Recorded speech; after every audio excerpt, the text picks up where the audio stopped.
तर्किस्तान के एक शहर का नाम है फाराब। बहुत मुद्दत गुजरी और उस शहर के एक मोहल्ले में एक बहुत ही गरीब लड़का रहता था, जिसे इल्म हासिल करने का बेहद शौक था। दिन को वो अपने उस्ताद के यहाँ जाकर सबक पढ़ता और जब रात आती वो दिन का पढ़ा हुआ सबक याद करता और इस वक्त तक नहीं सोता था जब तक ये सबक पूरी तरह याद नहीं हो जाता। उसकी चारपाई के सुरहाने मिट्टी का एक दिया जलता रहता था। सी दिए की रोशनी में वो रात के दो बजे तक पूरी पूरी किताब पढ़ लेता और बाज औकात सारी रात ही पढ़ने में गुजर जाती। एक रात का जिक्र है, वो अपनी चारपाई पर बैठा पूरी तौजा और इन्हमाक से किसी किताब का मुतालिया कर रहा था कि दिए की रोशनी मध्यम होने लगी। उसने बत्ती को ऊंचा किया, रोशनी हुई तो जरूर, मगर बहुत जल्द खत्म हो गई। अब जो इसने दिए पर नजर डाली तो ये देखकर उसे बड़ा अफसोस हुआ कि तेल तो दिए में है ही नहीं, रोशनी अगर हो तो क्यों कर, अब क्या करूं? उसने अपने दिल में सोचा।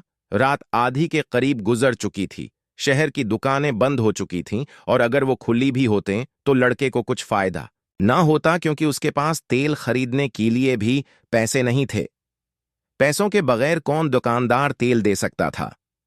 इस हालत में बेहतर यही था कि वो किताब एक तरफ रख कर सो जाए, मगर अभी तो उसे पूरे 2 घंटे और पढ़ना था। वो ये 2 घंटे किस तरह जाया कर सकता था? और फिर दूसरे दिन भी उसके पास कहां से पैसे आते? रोटी तो वो एक मस्जिद में जाकर खा लेता और मोहल्ले के एक बच्चे को पढ़ाकर जो रकम मिलती थी उससे वो अपने लिए मामूली कपड़े और तेल खरीद लेता था। लेकिन उसे हाल ही में जितने पैसे मिले थे वो खर्च कर चुका था। दिए के उस तरह बुझ जाने से वो बहुत परेशान था।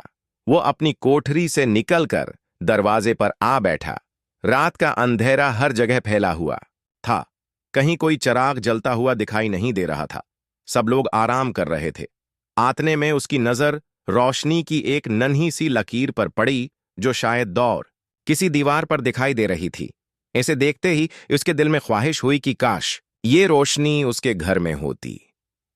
रोशनी देखकर वो उठ बैठा और ये मालूम करने के लिए कि ये कहां से आ रही है, उधर कदम उठाने लगा जिधर से रोशनी आ रही थी।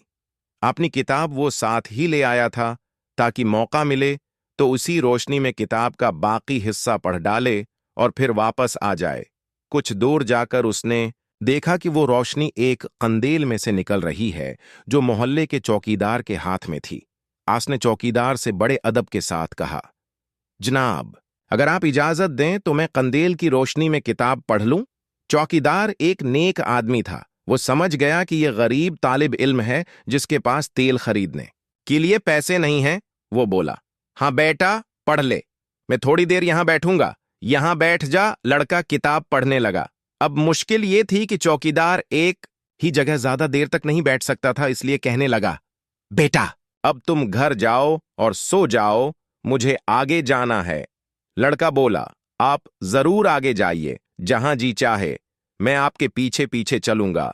चौकीदार कंदेल उठा कर आगे आगे चलने लगा और लड़का पीछे पीछे। उस तरह मुताला करने में उसे बड़ी दिक्कत पेश आ रही थी, लेकिन उसने हिम्मत न हारी। वह 4 बजे तक पढ़ता रहा और फिर चौकीदार का शुक्रिया अदा करके घर चला गया। दूसरी रात भी यही वाकया हुआ। तीसरी रात लड़का आया तो चौकीदार कहने लगा, बेटा, लो ये कंदेल अपने घर ले जाओ, मैं नई कंदेल ले आया हूं। लड़के ने ये अल्फाज सुने तो उसे इतनी खुशी हुई जैसे बहुत बड़ा खजाना मिल गया हो। वो कंदेल अपनी कोठरी में ले आया और इत्मीनान के साथ अपना काम करने लगा। चंद रोज के बाद उसे पैसे मिले तो वो बाजार से तेल खरीद लाया और उसे दिए में डाल दिया। कई दिन गुजर गए और फिर कई साल लड़का जवान हो गया।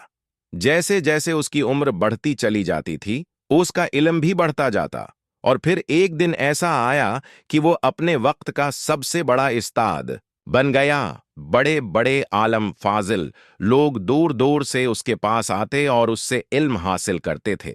वो इल्म का एक ऐसा दरिया बन गया जिससे इल्म के प्यासे अपनी प्यास बुझाते रहते थे। जानते हो बच्चों, ये लड़का कौन था? ये था अबू नस्र फाराबी। फारिस, ईरान के उस अजीम मुसलमान फलसफी और साइंसदान की वफात को कई सौ बरस गुजर चुके हैं, मगर उसकी इज्जत व अजमत में कोई फर्क नहीं आया। इसका नाम सब बड़े एहतराम से लेते हैं और लेते रहेंगे। जिसके अपने दिए की रोशनी खत्म हो गई, लेकिन इल्म का जो दिया उसने जलाया, उसकी रोशनी कभी खत्म नहीं होगी।